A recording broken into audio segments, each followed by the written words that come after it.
I am in the video on how I achieve this look coming soon.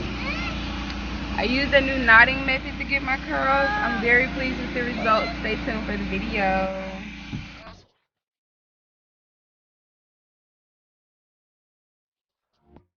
Good afternoon, everyone. I am back with a really more of a hair review more than a tutorial.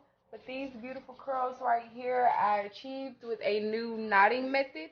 Shout out to Afia A. I watched her YouTube video. I will have the link to it in the description box below.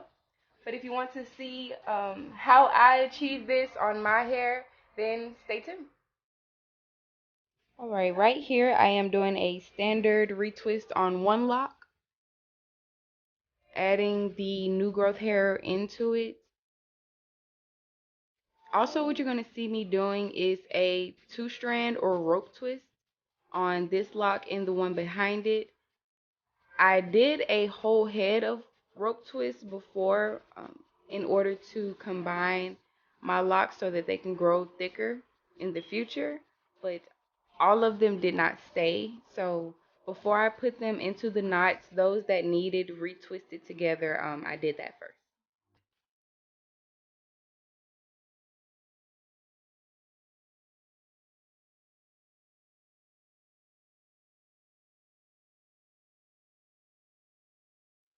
When you're doing a rope twist or two-strand twist, you want to make sure that they're together and tight from the roots. And you want to keep that tightness the entire way down, all the way to the end, all the way down to securing with the rubber band. And yes, you do see me eating candy. It was very late. I had a bit of a sweet tooth.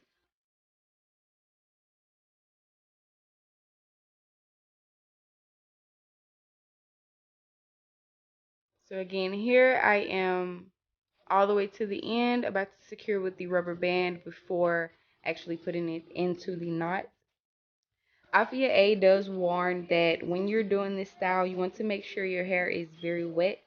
I did start on clean washed hair, but by the time I got to the front, they started to dry out. So I'm going to go back in with my spray bottle, make sure it's very wet before attempting the knot. And when you do the knot, you want to kind of go halfway down and then bend it like over your finger, creating this loop. And then you're going to twist the rest of the lock down and then back up. And that loop that I mentioned, your finger should still be in it.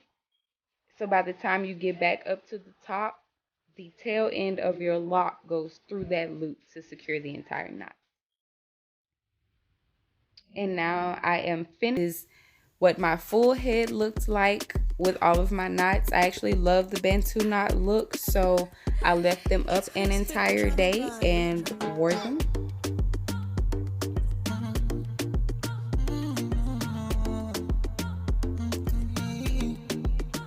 So here I am finally eagerly taking them down. So far I was very happy and pleased with the results. I will say the most difficult thing of this style was taking them down, only because the rubber bands proposed a challenge for me. I had to make sure some of the knots were secure, so I put one, and on some of them apparently 2 rubber bands. And it kind of messed me up because in looking for the rubber bands to unravel my twist, it caused me to pull like frizz out of my locks, and it caused me to kind of take some of the bounce out of some of my curls because I had to stretch them in order to find my rubber band. So in the future, once I do this again, I will I will make sure I don't have to use the rubber band, because the ones that didn't have rubber bands on them came down so easily and so bouncy. And yeah, there you have it. There is a full head of beautiful curls. Mind you, it was very hot. I'm obviously in the car. These curls lasted all day long in this heat. I even got home, showered and everything, and they're still pretty bouncy. So overall, I am in love with this style. Shout out to her. And I will definitely be doing this again.